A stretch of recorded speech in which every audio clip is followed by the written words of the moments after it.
SM 엔터테인먼트 인수전이 이른바 쩐의 전쟁으로 들어섰습니다. 하이브의 주식 공개 매수가 실패로 끝나자 카카오가 15만 원 공개 매수라는 카드를 꺼내 들었습니다. SM 경영권을 둘러싼 다툼은 예측하기 어려운 상황으로 빠져들고 있는데요. 김원식 대중문화평론가와 함께 자세히 살펴보겠습니다. 자, 어서 오십시오. 네, 안녕하십니까. 자, 카카오가 공개 매수라는 승부수를 던졌습니다. 이번 사태가 벌어지기 전 주가를 비교해보면 벌써 2배 이상 뛰었는데 네. 카카오에게 SM, 이 정도 가치가 있는 겁니까? 반드시 필요합니다. 예. 왜냐하면 사실 카카오는 잘 아시다시피 국내 토종 SNS를 기반으로 하고 있기 때문에 예. 언제든지 해외로 진출하려고 시도를 많이 했습니다. 근데 여의치 않은 상황이거든요. 예. 그렇기 때문에 해외 진출하기 위해서는 K 콘텐츠로서 한류 현상을 일으키고 있는 SM의 IP들이 굉장히 필요하기 때문에 그런 예. 점에서 이번에 마음이 드러났다고 볼 수가 있겠습니다. 카카오는 이번 공개 매수로 최대 35%의 지분을 확보하겠다 이런 계획입니다. 지난번 하이브가 12만 원 공개 매수를 한다고 제안했는데 그때는 별로 주주들이 응하지 않았습니다. 이번에는 뭐 어떻게 될까요?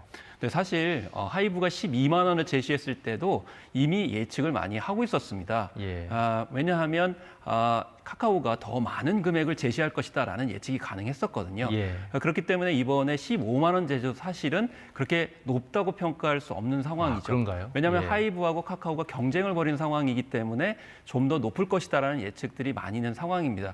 그렇지만 하이브를 의식했기 때문에 좀 더 많은 이제 금액을 이렇게 제시하는 그런 상황인데 과연 주주들이 움직일까? 이거는 여전히 물음표라고 볼 수가 있겠습니다.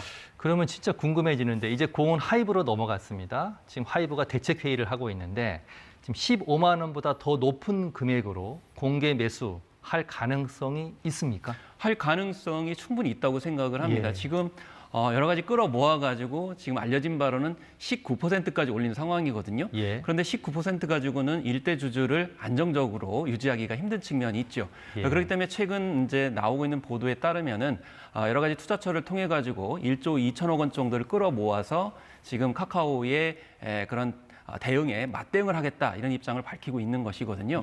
그런데 하이브 입장에서는 과연 1조 2천억 원을 들여서 추가 매수에 나서는 것이 과연 적절한 것이냐에 대한 내부 논란은 있지만 어쨌든 중요한 것은 여기서 가격이 아니고 상대를 저지하는 데 있기 때문에 하이브 입장에서는 최대한 저지를 하면서 추가 매수를 자기에게 유리한 편으로 확장하는 일종의 어떤 일대주주 굳히기 전략으로 갈 가능성이 있기 때문에 당분간은 치킨 게임 양상으로 돌아갈 수밖에 없어서 결국 주식을 가지고 있는 분들은 쉽게 주식을 내놓지 않을 가능성이 높다고 볼 수가 있는 것이죠.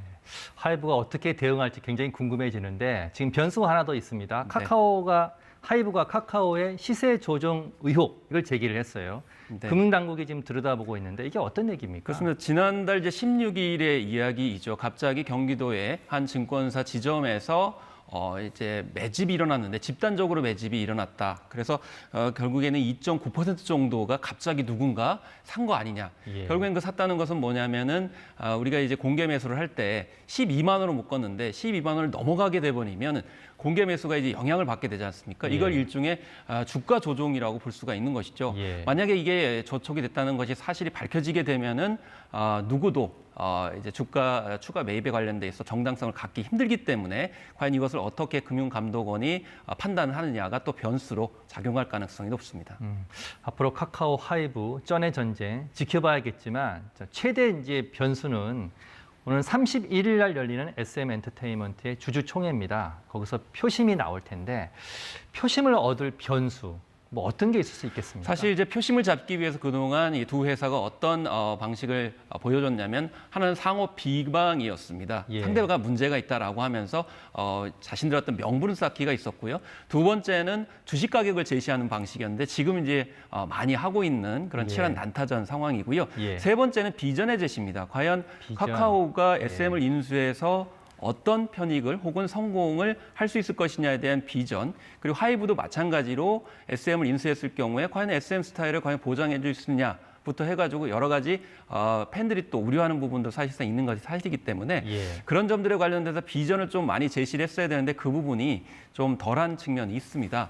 그래서 이 소액주주뿐만이 아니고 이제 장기적으로 주가를 견인할 필요성이 있는데 많은 보도에서 나오지만 쩐의 전쟁이다. 이건 다른 말로 얘기하면 돈놀이판이 될 수가 있는 거거든요. 예. 그럼 나중에 누가 그 주가가 폭락 등의 어떤 부정적인 결과가 있었을 때 책임을 질 거냐. 결국에는 SM을 사랑하는 팬들, 그리고 K 콘텐츠를 이렇게 세계적 한류로 만든 우리 K-팝을 안정적으로 유지할 비전이 무엇이냐. 이것이 아무래도 변수로 작용할 가능성이 높다라고 볼 수가 있는 것이죠. 이번 사태의 발단 잠깐 짚어보고 오겠습니다. 자, 이렇게 과열되는 SM 엔터테인먼트의 경영권 분쟁의 시작은 이수만 전 총괄 프로듀서의 개인 회사 일감 몰아주기 의혹에서부터였습니다. 다시 한번 들어보시죠. 실질에 맞지 않는 거래 구조를 통해 홍콩의 CTP로 수익이 기속되게 하는 것. 전형적인 역의 탈세가 아닌가 하는 의문이 듭니다. 국세청이 역의 탈세 의혹 들여다보고 지금 있을 텐데요. 자, 지금 SM의 경영권 분쟁이 지금 쩐의 전쟁으로 이렇게 확대되면서 사실 이수만 씨를 둘러싼 뭐 독단적인 또 어떤 개인적인 경영 의혹 이건 좀 묻히는 감이 없지 않아 있습니다. 지금 네. 이 사태는 어떻게 보십니까? 사실 이것은 SM만이 문제가 아니고 우리 예. K-팝 전체 연예기획사들이 좀 되짚어 봐야 될 문제입니다. 외형적으로는 굉장히 커지고 세계적으로 주목을 받았지만 운영 방식들은 소유와 경영이 분리되지 않은 측면이 있죠. 예. 그래서 이수만 전 총괄 프로듀서 같은 경우에도 자신이 만들었기 때문에 20여 년 동안 자신의 스타일로 이렇게 생산을 해왔고 예. 또 여기 관련돼서 라이크 기획을 통해 가지고 매출액의 6% 정도를 가져가는 바람에 적자인 상황에서도 막대한 수익을 올려서 이거는 결국 문제가 된다라 해서 이제 소액주주 운동에 이제 타깃이 되면서 이게 경영권 문제로 불거진 것이거든요. 예, 예. 그렇기 때문에 SM뿐만이 아니고 우리 전반적으로 K-팝 기획사들이 소유와 경영뿐만이 아니고 지배 구조에 있어서 좀 어떤 명확하게 비전을 제시하고 개선할 부분들은 개선해야 되는데 그런 것을 마치 이제 SM만의 문제인 것처럼 예. 보는 것은 적절하지 않다. 그래서 이번 기회를 통해 가지고 탈바꿈하지 않으면 언제든지 경영 리스크는 올 수밖에 없다는 점을 이제 반면 교사 삼아야 될 것이라고 봅니다. 자, 이번 사태가 31일 주총에서 끝날지 아니면 당분간 더 이어질지는 지켜봐야겠지만 어쨌든 카카오든 하이브든 SM을 인수한다. 어느 한쪽이 이걸 성공하게 되면 우리 K-팝에는 어떤 영향을 좀 미칠 수 있겠습니까? 일단 사실 우리가 그동안에 생산뿐만이 아니고 유통에 있어서 굉장히 불리한 점이 있었기 때문에 세계로 예. 진출하는데 큰 어려움이 있었습니다. 예를 들면 뭐 워너나 유니버설, 소니 같은 세계적인 굴지의 음반사들이 독과점을 행사하면서 우리가 좀 불리했거든요. 그나마 예. 우리가 숨통을 트였던 것이 SNS나 이렇게 인터넷을 통해 가지고 음악이 유통되면서 K-팝이 형성이 됐던 거거든요. 그런데 물리적 공간에서의 유통과 그 마케팅을 무시할 수가 없습니다.